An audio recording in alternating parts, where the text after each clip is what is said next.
O tema é bastante provocador e relevante. E é relevante, sobretudo, pelo nosso fracasso, né?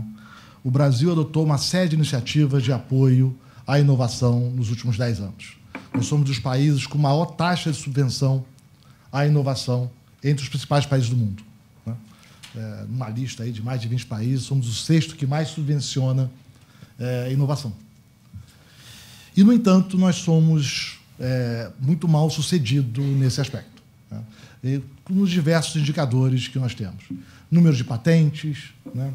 E, em geral, as patentes que teve crescimento no Brasil são pedidos de não residentes. Patentes pedidas por residentes no Brasil está estável na última década, né?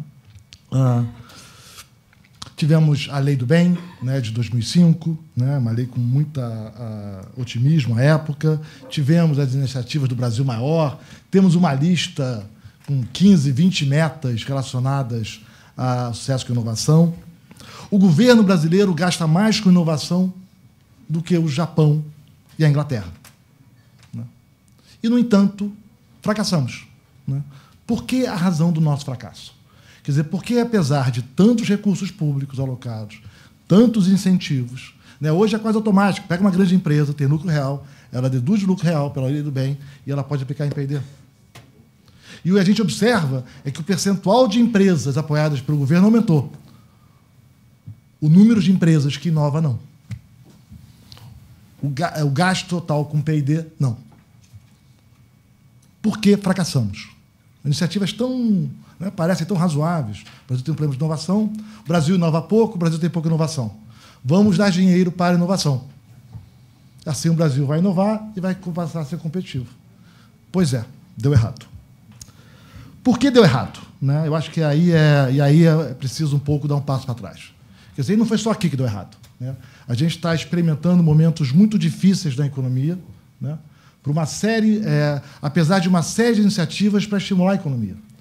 Se a gente volta 6 anos atrás, havia, e aí acho que há uma injustiça com o atual governo, né? Atribui-se no debate atual ao atual governo a inteira responsabilidade pelo fracasso do Brasil em comparação com os demais países, né? Por que nós tivemos um desempenho tão pior que os demais países nos últimos 4 anos?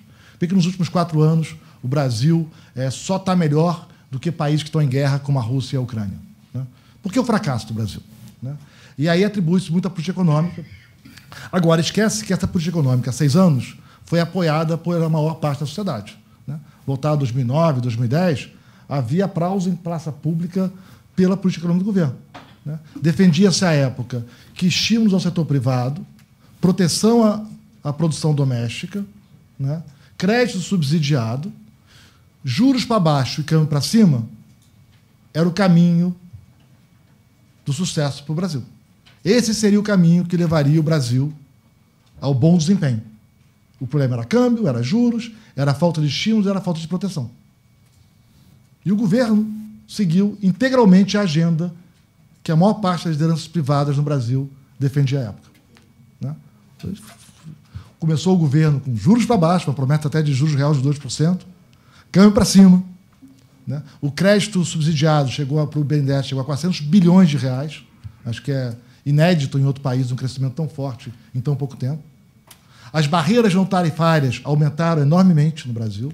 As regras de conteúdo nacional se disseminaram, bens de capital, tem que proteger o bem de capital brasileiro, tem que proteger os fornecedores para a indústria de óleo e gás, né? Temos que proteger a indústria automobilística, né? Crédito subsidiado, proteção, barreiras tarifárias, não tarifárias, incentivos tributários, exoneração da folha, exoneração do IPI. Isso garantiria o crescimento. Pois é, deu recessão, né? Por que o fracasso? O mesmo fracasso que a gente vê com a Lei do Bem, que a gente vê com as políticas de inovação, a gente teve com a política industrial, com a política de crescimento, com a política de estímulos. A nossa produtividade no Brasil está estagnada há 30 anos. A produtividade do mundo cresce. Ela cresce. Estados Unidos cresce. Estados Unidos é a fronteira do mundo. Nós ficamos constantes em 30 anos, os Estados Unidos avançou 20%. O Chile avançou mais que a gente, a China avançou mais que a gente, a Índia avançou mais que a gente, a Coreia avançou mais que a gente. Parte parte dessa estagnação ela foi mascarada pelo bônus demográfico. Quer dizer, o Brasil viveu um período de bônus demográfico muito elevado nos últimos 30 anos, que é o bônus demográfico, né? Tem uma fase, todo país do mundo, em que a tecnologia avança, a mortalidade cai, a fertilidade continua alta. A gente viveu... É o boom americano lá, o baby boom, né? Nos anos 40, 50, 60. No Brasil foi nos 70, 80. Tá? Então você tem a fertilidade muito alta, a mortalidade já baixa. E aí acontece, 20 anos depois, chega uma juventude imensa ao mercado de trabalho, tendo pouca criança e pouco idoso. Então a maior parte da população está na idade de trabalhar, é adulta. Esse é o momento mais produtivo de um país. Porque depois essa população envelhece, o número de idosos começa a aumentar, os de adultos cai. E de adultos, em geral, vai reduzir. Tá? Vai reduzir. Está acontecendo na Alemanha, no Japão e em outros países. O nosso está acabando. Tá?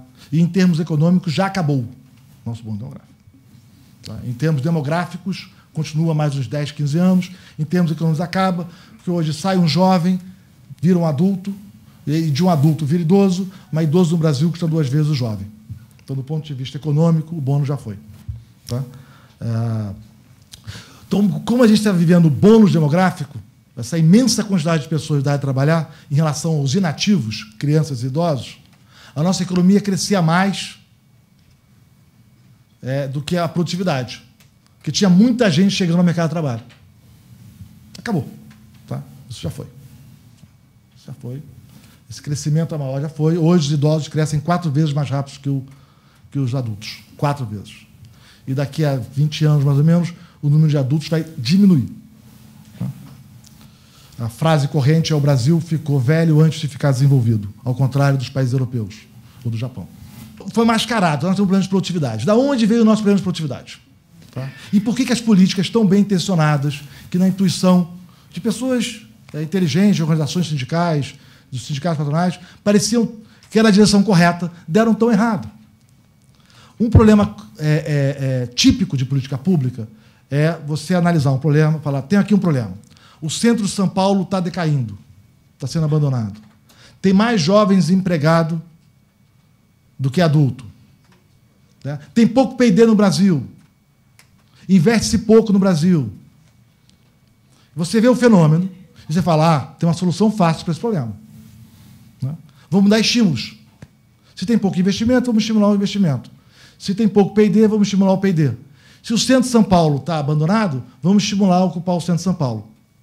Essa é uma boa maneira de fazer má política pública. Né? Porque você está pegando o sintoma ao invés da doença. A primeira pergunta, quando tem... não é o sintoma. Eu estou com uma coceira. Aí você passa o remédio e tira a coceira. Meu pai era médico.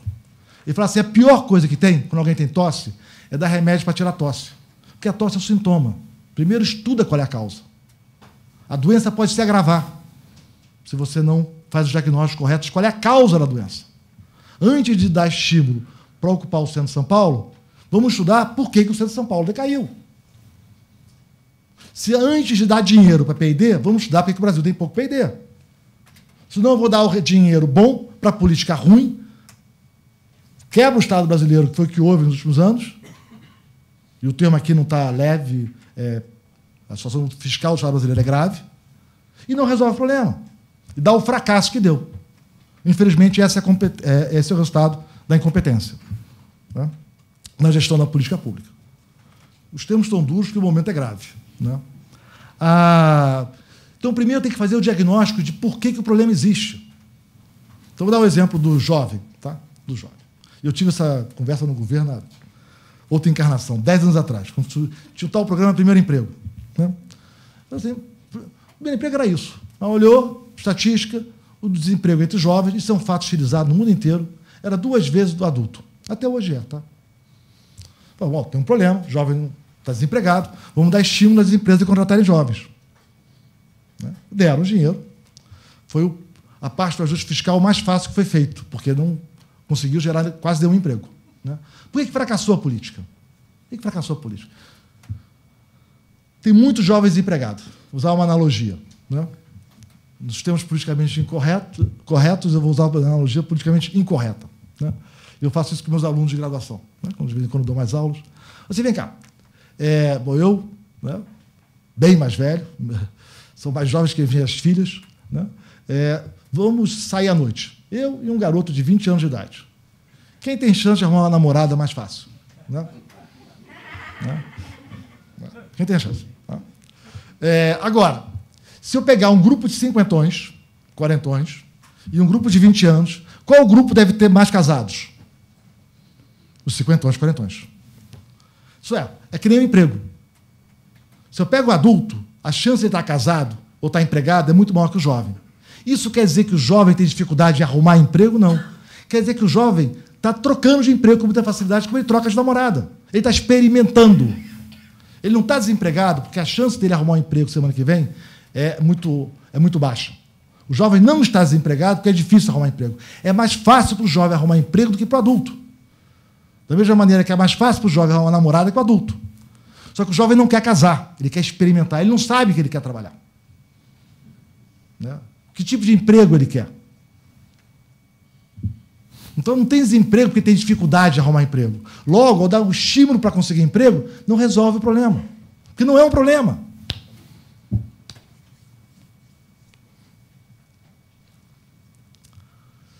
O centro de São Paulo decai. Por que decai? Aí outro dia eu estava assistindo um seminário longo, 4 horas, vamos recuperar o centro de São Paulo. E todo mundo falando de recuperar o centro de São Paulo, dar estímulos para cá, tem dinheiro do governo aqui, tem zoneamento, tem desapropriação. Aí eu terminei e falei assim, é interessante o programa, bacana. Muito esforço, gente do bem, tudo pessoas, né, pessoas bem intencionadas, preocupadas com São Paulo. Eu falei assim, mas vem cá, por que o centro de São Paulo decaiu, hein? Porque a City de Londres não decaiu, o centro de Paris não decaiu, o centro de Nova York, eu conheço Porto que decaiu. Mas centro financeiro de cidade decair? Tem algum exemplo de alguma cidade que aconteceu isso? Não me ocorre. O que aconteceu com São Paulo? Qual é a causa da doença? Aquele silêncio. Por quê? Você vai para Nova York, mesmo áreas que eram matadouros, né, ali, Broadway com Quinta, eram áreas péssimas. Vai o empresário, compra o prédio decadente, restaura e vende. E a área floresce de novo. O centro de São Paulo é uma graça. Aquelas ruas de Maria Antônia, fio embaixo da terra, Boulevard, São Luís. É linda aquela região, linda. Por que eu moraria lá com prazer? Né?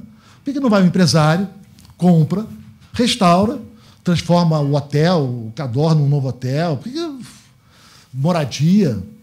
Vamos entender qual é a causa do problema. Senão você vai dar uma solução, o problema errado, e não vai resolver o problema. Vai falar, Marcos, não dá para restaurar. Eu falei, por quê? Porque é muito caro. Por que é muito caro? Por causa da burocracia. São prédios pré-72, 74, legislação antiga. O Brasil tem uma legislação muito dura, muito boa, a nossa legislação é muito boa, contra incêndio, contra tudo isso. Né? Então, para restaurar, só a escada de incêndio é 20% do prédio. Aí tem que botar spring, tem que botar elevador, acessibilidade. É inviável restaurar. Por isso a taxa de abandono é alta. Está aqui a origem do problema. Você faz uma legislação imensa para prédio antigo, torna inviável o seu restauro, ele é abandonado. Então, você está, na verdade, fazendo... em vez de resolver o problema original, você está fazendo um atalho para corrigir o problema. Você não resolveu o problema. Você mascarou o problema e vai fracassar, mais uma vez. Eu falei, vem cá, e Paris? Se Paris fosse São Paulo, Marcos, se fosse São Paulo, tinha que derrubar tudo. Né? Daqueles prédios não satisfaz os critérios aqui. E Amsterdã também não. E Lisboa também não. E como é que é restaurar um prédio em Lisboa? Muito mais fácil. Eles cuidam menos do patrimônio. Lá é muito fácil restaurar um prédio. Falei, como? Lisboa cuida menos do patrimônio do que o Rio de Janeiro? Compara Lisboa com o Rio de Janeiro. Lá deu mais certo, aqui deu errado. Né? Leis bem intencionadas levando, sem o diagnóstico correto do problema, levando ao fracasso. Então, acho que, princípio geral, antes de dar a solução, dar estímulo, vamos tentar entender qual é a origem da doença. Senão vamos dar o remédio bom para a doença errada, vamos ter efeito colateral ao invés de resolver. Por que a nossa produtividade é baixa? Né?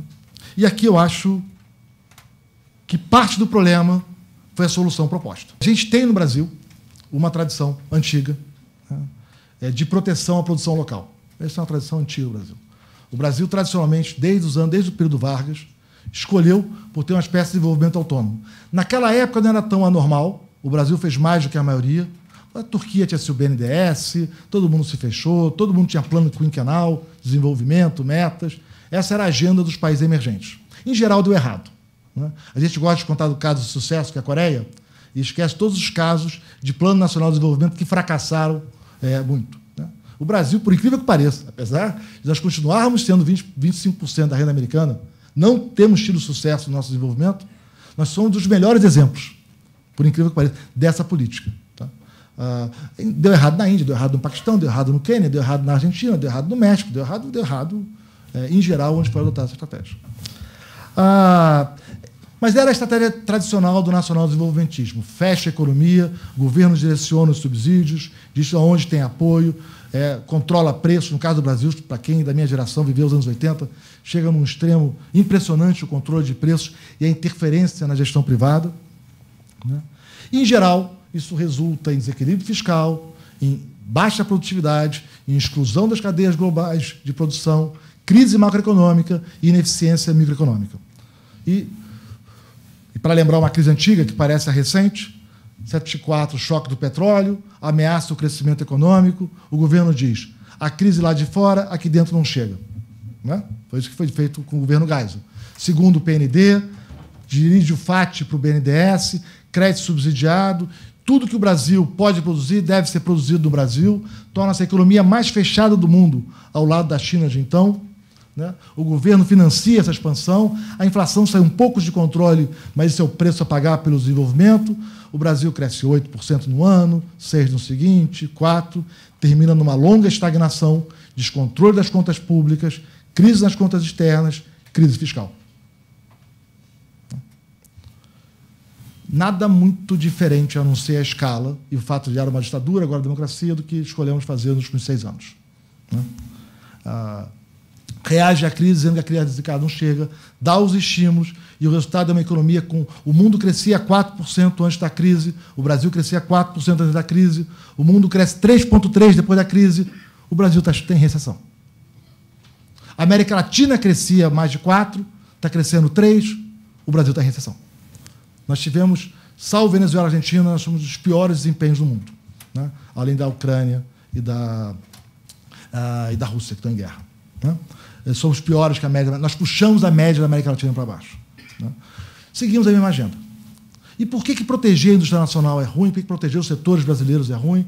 Por que isso acaba gerando problema? Hoje a gente tem muita evidência de como há ganhos de produtividade, como é que os países ricos se desenvolvem. Então, vou dar 2 exemplos rápidos, Brasil e concluo. O primeiro, compara as empresas. Ao invés de olhar setores na economia, a AB pega os dados por empresa e pega setor bem específico. Tá? E aí olha a produtividade das empresas, por exemplo, na Índia e na China, e compara com a produtividade das empresas do mesmo setor nos Estados Unidos. Tem 2 diferenças. Primeiro, a produtividade média na China e na Índia é menor que a americana. Até aí não tem novidade. Né? Agora, a diferença é o seguinte: a dispersão das produtividades nas empresas americanas é muito menor que nas indianas e chinesas. A distância entre a mais produtiva na Índia e na China e a mais produtiva americana não é muito alta. A distância nas menos produtivas é muito alta. Isso é, por alguma razão, Índia e China são bem mais pobres que os Estados Unidos, que permitem que empresas menos produtivas sobrevivam, ao contrário dos Estados Unidos. As empresas pouco produtivas dos Estados Unidos, elas desaparecem rapidamente. Por alguma razão, por políticas de proteção, essas empresas são preservadas e elas são a causa da maior, ou são as causas principais, da maior pobreza da Índia e da China em relação aos Estados Unidos. Quando você, segundo trabalho, você pega a matriz industrial americana, as empresas que estão surgindo, é uma matriz dinâmica. Empresas que surgem, empresas que crescem, empresas que... E olha ao longo do tempo. Faz um filme disso. O que a gente observa nos Estados Unidos é o impressionante dinamismo dessa economia. Vão aparecendo novas empresas que vão se tornando mais eficientes e as antigas empresas vão sendo substituídas. É um mundo meio de seleção natural. A economia é muito mais próxima de Darwin do que de um mundo estável. Como na seleção natural, algumas acertam, essas que acertam crescem, e as que crescem substituem as antigas, e esse processo ocorre. É o contrário do que nós fazemos aqui. Aqui as nossas políticas preservam as empresas existentes. A lei do bem, ela concede o crédito para as grandes empresas que estão no lucro real, não para as pequenas que estão surgindo. Nós protegemos os setores quando estão ameaçados pela competição. Nós fechamos a nossa economia e a isolamos das cadeias globais de produção. O que quer dizer que a inovação que surge na Alemanha não chega no Brasil. Quando nós tentamos pela terceira vez ter uma indústria naval brasileira, ela precisa de proteção, e aqui eu estou concluindo, ela precisa de proteção porque o navio aqui é mais que o dobro do navio da Coreia e de Singapura. Por isso precisa de proteção. Mas isso significa que, ao fazer a lei de conteúdo nacional e a compra de navios brasileiros, quem compra navio vai pagar mais caro pelo frete, o que onera o restante do setor produtivo. Não há proteção para todos possível. Você protege a indústria de couro, você desprotege a de calçados. E isso vai gerando, isso é parte dos problemas, porque isso acaba resultando, essa tentativa da disseminação de proteções e benefícios, ela acaba resultando nas imensas distorções da nossa economia, na imensa burocracia da nossa economia. A burocracia é a consequência, é o efeito colateral dessa disseminação de políticas de proteção. Para cada setor um imposto diferente, para cada setor uma tarifa diferente, para cada setor uma regra específica, e com isso a complexidade tributária atinge o nível que atinge no nosso país, o que ainda agrava mais a nossa produtividade. Quando a gente compara a qualidade das práticas gerenciais brasileiras com as práticas gerenciais lá fora, e tem muito microdado sobre isso, boa pesquisa publicada, a gente percebe como as nossas práticas gerenciais estão defasadas em relação às boas práticas lá fora. Gastamos muito em educação superior, mas a nossa educação superior não valoriza a relação com a indústria, não valoriza a relação com o setor produtivo. Ela valoriza apenas a publicação científica. Pouca ênfase, pouca gente bem formada, a boa formação direcionada para a produção científica e não há estímulos para a relação com o setor produtivo, preservação de práticas gerenciais defasadas, uma economia fechada em que a gente protege o grande antigo, ao invés de estimular o novo inovador e o ganho de produtividade. A responsabilidade pela baixa produtividade é nossa apenas. Obrigado.